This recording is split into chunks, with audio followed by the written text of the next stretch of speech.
ओम श्री गणेशाय नमः। जय श्री बालाजी। मैं सुचिता त्रिपाठी आपके अपने चैनल शाश्वत दृष्टियों में आप सभी का दिल से स्वागत करती हूँ। अगस्त का महीना कन्या राशि के जातकों के लिए कैसा रहेगा, इस वीडियो में आपके health, family life, love life, education, business और करियर का विस्तार विस्तार से चर्चा करेंगे। साथ में वीडियो के अंत में कुछ विशेष उपाय जो कि नेगेटिव प्लैनेट्स की नेगेटिविटी को कम करने में सहायक सिद्ध होंगे और पॉजिटिव प्लैनेट की पॉजिटिविटी को बढ़ाने में सहायक सिद्ध होंगे। इसके बाद साथ में ये भी देखेंगे कि गोचर में प्लैनेट शुभ अवस्था में होकर भी कई बार अशुभ फल दे रहे हैं और अशुभ अवस्था में होने के बाद भी शुभ फल देते हैं, उसके रीजन क्या होता है। तो ये आप अपने लग्न से या अपने चंद्र राशि दोनों से इस राशि फल को देख सकते हैं। इसके लिए सबसे पहले ग्रहों की पोजीशन देखते हैं। लग्न में मंगल है, सेकंड हाउस में चंद्रमा है, सिक्स हाउस में आपके राहु है, सेवंथ हाउस में शनि है और टेंथ हाउस में आपके शुक्र और गुरु है। और सूर्य 12वें भाव के स्वामी होकर लाभ भाव में बैठे हैं। बुध यहाँ पर वक्री अवस्था में है। केतु आपके द्वादश स्थान में है। सूर्य यहाँ पर 17 तारीख को राशि परिवर्तन करके अपने स्व राशि में आ जाएंगे। बुध वक्री अवस्था से मार्गी अवस्था में 11 तारीख को हो जाए और शुक्र राशि परिवर्तन करने वाले हैं और 20 अगस्त को ये यहाँ कर्क राशि में आपके आ जाएंगे। लग्न में बैठे हुए मंगल का आपके स्वास्थ्य पे क्या प्रभाव पड़ेगा और लग्न पे और कौन कौन से प्लैनेट्स की दृष्टि है। मंगल यहाँ पे आपके थर्ड और एट्थ हाउस के लॉर्ड बनते हैं। चोट चपेट दुर्घटना आदि की से संबंधित परेशानी हो सकती है। फिफ्थ और सिक्स के लॉर्डों की शनि इन पे दृष्टि डाल रहे हैं, तो जो चोट चपेट दुर्घटना हो वो काफी लंबी समय तक चलने वाली हो सकती है। मतलब कार ड्राइव करते समय बेहद सावधान रहने की जरूरत पड़ती है, क्योंकि आपका फोर्थ हाउस भी बहुत ज्यादा एफेक्टेड है। शनि की दृष्टि, मंगल की दृष्टि प्लस साथ में केतु की भी दृष्टि है। अब पांचवें और छठे भाव के स्वामी शनि यहाँ पर बैठ के मंगल को देख रहे हैं, मतलब आपको पेट से, पाचन तंत्र से जुड़ी हुई कुछ समस्या हो सकती है। इसके साथ साथ यहाँ पर राहु जो बैठे हुए हैं, तो आपको स्पाइन आदि से जुड़ी कोई समस्या हो सकती है। अगर कोई भी प्रॉब्लम है तो राहु की यहाँ रोग भाव में स्थिति से आपको डिफरेंट डॉक्टर्स के बार बार ओपिनियन ले लेना चाहिए, क्योंकि कई बार बीमारी जो है ऐसे में डायग्नोस नहीं हो पाती। इसके बाद आपके फोर्थ हाउस पर कई सारे प्लेनेट की नेगेटिविटी से आपको, जैसे कुछ बुजुर्ग जातक अगर के हैं तो उनको कोलेस्ट्रॉल, खान पान आदि का विशेष ध्यान रखने की जरूरत है। यहाँ पर मंगल की दृष्टि, शनि की दृष्टि और केतु की दृष्टि होने की वजह से कई लोगों को इस महीने में सर्जरी आदि के भी योग दिखाई देते हैं। राहु की दृष्टि आपके सेकंड भाव पे है, केतु 12वें घर में बैठे हैं। आंखों से जुड़ी हुई भी कोई समस्या होने के चांसेस बनते हैं, तो नियमित रूप से जांच कराते रहें और खान पान का विशेष ध्यान रखें। खान पान की वजह से भी परेशानी हो सकती है। शनि वात को देते हैं। फिफ्थ और सिक्स के लॉर्ड होकर लग्न में, सेवंथ में बैठ के लग्न को देख रहे हैं, तो कुछ वात से जुड़ी हुई समस्या या पैरों में बहुत ज्यादा घुटने या घुटने के नीचे आपका जो एंकल के नीचे वाला जो पार्ट होता है वहां पे बहुत ज्यादा दर्द वात की वजह से होने की भी चांसेस है। तो वात से जुड़ी जो भी चीजें होती हैं उसका सेवन इस महीने में आपको नहीं करना है। उसके बाद में बात करते हैं आपके कुटुंब के, परिवार की लाइफ की। यहाँ पर चंद्रमा बैठे हुए हैं और यहाँ राहु की दृष्टि है, तो अपनी वाणी का, अपने बोल चाल का काफी ध्यान रखें। हालांकि गुरु की दृष्टि है तो आप काफी हद तक यहाँ पर आप सुधार कर सकते हैं। सोच समझ कर बोले, जो बोले वो दूसरे को, घर के जो फैमिली मेंबर्स हैं उनको बहुत बुरा ना लगे, अदरवाइज थोड़ी सी डिफरेंस ओपिनियन होने के चांसेस। घर का जो हाउस है यहाँ पर आपके मंगल की दृष्टि है, शनि की और केतु की दृष्टि है, तो अगर कि आपके मुंह से जब तक मंगल, ये बुध वक्री अवस्था में है, आपके मुंह से कुछ ऐसे शब्द ना निकले कि घर के लोगों को आप कहना कुछ चाह रहे हैं और गलत समझ के उसका गलत रिएक्शन आपके सामने आ सकता है। घर का जो माहौल है थोड़ा अशांतिपूर्ण रह सकता है। यहाँ पर गुरु की सीधी दृष्टि है, गुरु अपने राशि को देख रहे हैं, प्लस यहाँ पर शुक्र बैठ के आपके भाग्य भाव के स्वामी होकर सीधा सीधा शुक्र की भी दृष्टि है, तो कुछ हद तक यहाँ पर आपको सेफ गुरु और शुक्र मिलकर कर रहे हैं। लेकिन फिर भी आपको विशेष जरूरत पड़ती है। अगर आप प्रॉपर्टी आदि परचेज करने का सोच रहे हैं तो आपको अभी सावधान रहने की जरूरत है। पेपर के जो डॉक्यूमेंट्स आदि हैं, बुध वक्री अवस्था में है, प्लस शनि की दृष्टि यहाँ पर है, तो शनि वक्री अवस्था से जब मार्गी अवस्था में हो जाएंगे उस समय पे प्लान करना आपके लिए ज्यादा बेहतर सिद्ध हो सकता है। संतान भाव के स्वामी थर्ड हाउस में बैठे हैं, वक्री अवस्था में। संतान को कुछ स्वास्थ्य से जुड़ी समस्या हो सकती है, या संतान को आंखों से जुड़ी समस्या, डाइजेशन आदि की समस्या हो सकती है। संतान ऐसी वाणी बोल सकती है जो आपको काफी आहत या परेशान कर सकती है, तो आपको खुद के ऊपर ही संयम बरतने की जरूरत है। आपस में बातचीत के माध्यम से जो भी बात है उसे सुलझाने का प्रयास करें। इसके बाद सेवंथ हाउस को में शनि बैठे हुए हैं। शनि आपके कोर्ट कचहरी लोक ऋण भाव के स्वामी होते हैं, साथ में आपके पंचमेश हो सकते हैं होते हैं। यहाँ पर संतान को लेकर मैरिड लाइफ में थोड़े सा तनाव होने के चांसेस बनते हैं। प्लस मैरिड लाइफ में बैठे हुए शनिदेव मैरिड पार्टनर को, आपके लाइफ पार्टनर बीमार हो सकता है या उसे कोई लॉन्ग टर्म डिजीजेस होने के चांसेस बनते हैं। इसके साथ अगर के हो सकता है कि आपका जो पार्टनर है वो कहीं पे वर्किंग हो, वर्किंग की वजह से या किसी भी अन्य वजह से डिस्टेंस मेंटेन होना, मतलब वैवाहिक सुख में कुछ न कुछ आपको कमी, लड़ाई झगड़ा कंफ्यूजन आदि देखने को मिल सकती है। तो एक दूसरे के साथ रिश्ते मधुर बना के रखें और अन्यत्र दूसरी जगह संबंधों में रुचि नहीं दिखाएं, रिश्तों में ट्रांसपेरेंसी रखें, लॉयल रहें अपने लाइफ पार्टनर के साथ। इसके बाद आपके फादर हाउस पे जो स्वामी है शुक्र यहाँ पर बैठे हुए हैं, फादर हाउस पे शनि की दृष्टि है। इसके साथ साथ 7, 8, 9 केतु आपके फादर हाउस के 12वें घर को देख रहे हैं। फादर को आंखों से जुड़ी कुछ न कुछ समस्या हो सकती है। उसके अलावा आपके एक दूसरे के प्रति विचार जो है थोड़े से न मिले, इस चीज की भी। फादर का जो हाउस सेकंड है वहां पर 1, 2, 3, 4, 5 राहु की भी दृष्टि है। तो अगर के उनको कुछ स्किन आदि से जुड़ी प्रॉब्लम होती है या उनको कुछ गले आदि से जुड़ी हुई भी समस्या इस टाइम पे आपको देखने को मिलती है, नियमित रूप से जांच रखें। क्योंकि केतु और राहु जिस भाव पे वो बैठते हैं और जहां आस्पेक्ट करते हैं वहां से जुड़ी जो भी बीमारी होती है उसको डायग्नोस होने में कई बार टाइम लग जाता है। बात करते हैं आपके बिजनेस हाउस में। बिजनेस हाउस में शनि बैठे हुए हैं जो कि आपके कोर्ट कचहरी रोग ऋण भाव के स्वामी बनते हैं। तो बिजनेस में आप काफी ज्यादा हर्डल्स का प्रॉब्लम हर्डल्स झेलना पड़ेगा। काफी प्रॉब्लम्स के बाद ही आपको कुछ सफलता देखने को मिल सकती है, क्योंकि आपके भाग्य पे वक्री शनि की दृष्टि है। तो आपका जो काम होगा काफी रुक रुक के होगा, काफी परेशानियों के बाद होगा। तो अपना होप जो है बनाए रखे, अपने विश्वास से थोड़ा सा डिगे नहीं। इसके साथ साथ आपको ये समझना है कि राहु यहाँ पर बैठे हुए शनि की यहाँ पे स्थिति से आपको कई बार जो आपका बिजनेस पार्टनर है वो आपको चीट कर सकता है या आपके पीछे किसी तरीके की बातें हो सकती हैं। तो आप अपने बिजनेस में हमेशा बहुत ध्यान से और बहुत सतर्कता पूर्वक रहना है आपको। शनि वक्री से जब मार्गी हो जाएंगे तब स्थितियां काफी बेहतर हो जाएंगी। बात करते हैं आपके जॉब और आपके करियर की। जॉब हाउस में राहु बैठे हैं, तो राहु की यहाँ पर दृष्टि है। यहाँ पर शुक्र भाग्य भाव के स्वामी होकर यहाँ बैठे हुए हैं।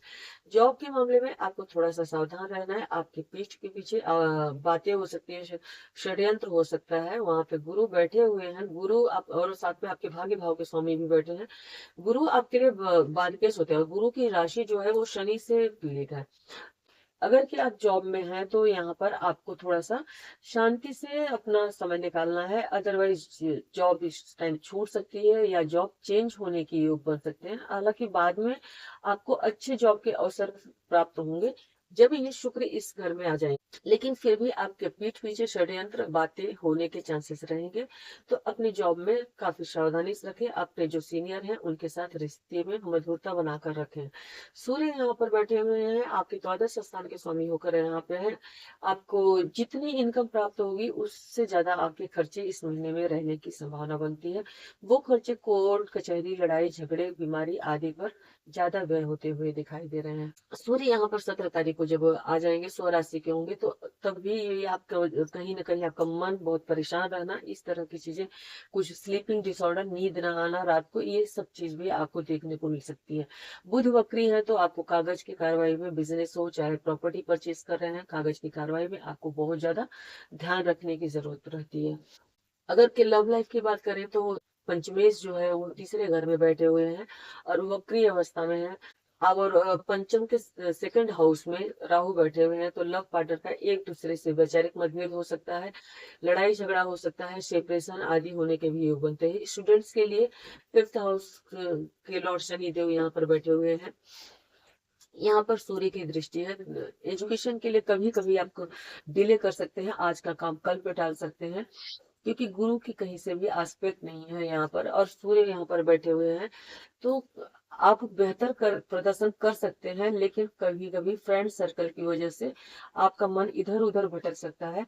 तो अपनी पढ़ाई को लेकर काफी केयरफुल रहें, कंसिस्टेंसी बना के रखें। केतु यहाँ पर है और यहाँ पर बैठे हुए केतु की दृष्टि यहाँ पर पड़ रही है आपके 4th हाउस पे, और साथ में केतु की दृष्टि यहाँ पर और यहाँ पे पड़ेगी। कुछ ट्रैवल आप कर सकते हैं इस महीने में, जैसे कि वो धार्मिक यात्राएं यात्राएं भी हो सकती हैं। 12वें घर में केतु मोक्ष के कारक होते हैं, लेकिन रोग ऋण शत्रु और कोर्ट कचहरी आदि के बीमारी आदि के भी चांसेस है आपको। इस जब तक केतु यहाँ पर है तब तक आपको स्लीपिंग पैटर्न डिस्टर्ब हो सकता है, नींद नहीं आना, सर दर्द, माइग्रेन आदि की समस्या, पेट आदि से जुड़ी हुई समस्या हो सकती है। तो अपने स्वास्थ्य का विशेष ध्यान रखें, कुटुंबजनों के स्वास्थ्य का विशेष ध्यान रखें। शनिदेव के कुछ उपयोगी उपाय हैं जो उपाय के लिए मैंने आपको पहले ही बता दिया था। तो यहाँ पे आपको शनि के लिए, जैसे कि ये रोग भाव के स्वामी है, आपको छाया दान करने की बहुत ज्यादा जरूरत है। और लग्न मजबूत रहता है तो सब कुछ मजबूत रहता है, हम सारी प्रॉब्लम को झेलने लायक होते हैं। तो गणेश जी की आराधना आपको विशेष तौर पर करनी चाहिए। गणेश अथर्व शीर्ष का पाठ भी आप कर सकते हैं। हनुमान चालीसा का पाठ आपको नियमित करना चाहिए, जिससे आपके बिजनेस में भी इम्प्रूवमेंट रहे और आपका फैमिली लाइफ भी थोड़ा इम्प्रूवमेंट रहेगी।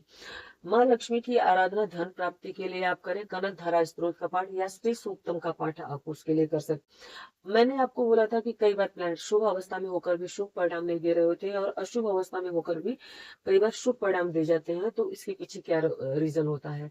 सूर्य, राहु और केतु तीसरे, छठे, 10वें, 11वें में होते हैं तो बहुत अच्छा और शुभ परिणाम देते हैं। लेकिन अगर कि जैसे यहाँ पे 6 में राहु है और 12th हाउस में तो केतु तो रहना ही है। केतु के अलावा अगर कोई दूसरा प्लेनेट होता है वहां पर, राहु की जो शुभता है चेंज नहीं होगी, मतलब राहु अपने शुभ परिणाम को देने में सक्षम होंगे। उसके बाद अगर कि मंगल और शनि की बात करें तो मंगल आपके लग्न में है। अगर मंगल लग्न में ही होते हैं तो लग्न में बैठे हुए मंगल आप चोट चपेट दुर्घटना दे सकते हैं। मंगल यहाँ अकेले हैं तो आपको मतलब ये है कि मंगल आपको नेगेटिव इफेक्ट देने के लिए बाध्य है। इनका जो है नेगेटिविटी खत्म करने के लिए इसी हाउस में कोई प्लैनेट नहीं है। यहाँ पर मैं जो वेद बताती हूँ उसको डिफरेंट तरीके से बताती हूँ और विपरीत वेद बताती हूँ उसको डिफरेंट तरीके से। वेद आप जब देखेंगे तो जहां पर प्लैनेट स्थित है, जो आपकी चंद्र राशि है, वहीं से देखा जाएगा और वहीं से उसका वेधा भी देखा जाएगा। और विपरीत वेद देखने के लिए प्लैनेट जहां स्थित होता है वहां से काउंटिंग चालू करनी पड़ती है, क्योंकि प्लैनेट का वेद हो रहा है। अब यहाँ पर राहु आपकी ठीक अवस्था में है, शनि आपके 7th अवस्था में। 7वें घर में शनि का होना अच्छा नहीं माना जाता। अगर किस शनि 7वें अवस्था में है तो 6th हाउस में कोई प्लेनेट होना जरूरी होता है। तो शनि से 6th हाउस में कोई प्लेनेट होना जरूरी होता है, यहाँ से 6th हाउस में नहीं। तो 1 2 3 4 5 6 यहाँ पर केतु है। तो शनि जो है, केतु नेगेटिव इफेक्ट के इनको कम कर देंगे और ये जितना ज्यादा बुरा प्रभाव दे सकते हैं उससे थोड़ा कम बुरा प्रभाव देने में, मतलब उससे बुरा प्रभाव जो है उसका थोड़ा कम करने में सक्षम हो पाएंगे। चंद्रमा जो है वो 1 3 6 7 10 11 में बहुत अच्छी स्थिति में होते हैं। तो चंद्रमा एक ढाई दिन में राशि परिवर्तन कर लेते हैं। तो इसका वेधा विपरीत वेधा अगर आप लोगों को इच्छा होगी, आप लोग कमेंट बॉक्स में जरूर बताइएगा, तो मैं इसका पूरा एकदम डिटेल में वीडियो बना दूंगी। बुध आपके 2nd 4th 6th 8th 10th और 11th में बहुत अच्छी अवस्था में होते हैं। बुध वक्री है, मार्गी हो जाएंगे तो इनका शुभ परिणाम होगा। और बुध जब यहाँ पर है तो 12वें घर में कोई प्लेनेट होगा तो उनके शुभ परिणाम को कम कर देगा। तो यहाँ पे 12वें घर में केतु है, मतलब बुध के जो शुभ परिणाम है वो पूरे बुध देने में सक्षम नहीं है इस टाइम पर। बृहस्पति आपके दूसरे, 5वें 7वें 9वें और 11वें घर में शुभ होते हैं। तो यहाँ पर बृहस्पति जो है 10th हाउस में है। जब बृहस्पति 10th हाउस में है तो आप यहाँ पे देखेंगे 10th हाउस से आप यहाँ बृहस्पति पे जाइए तो 9th हाउस में कोई प्लेनेट होना चाहिए बृहस्पति से। तो बृहस्पति से 7 8 9 राहु है। तो बृहस्पति जो अशुभ फल दे सकते हैं उसको राहु कहीं ना कहीं शुभ फल में कन्वर्ट कर सकते हैं।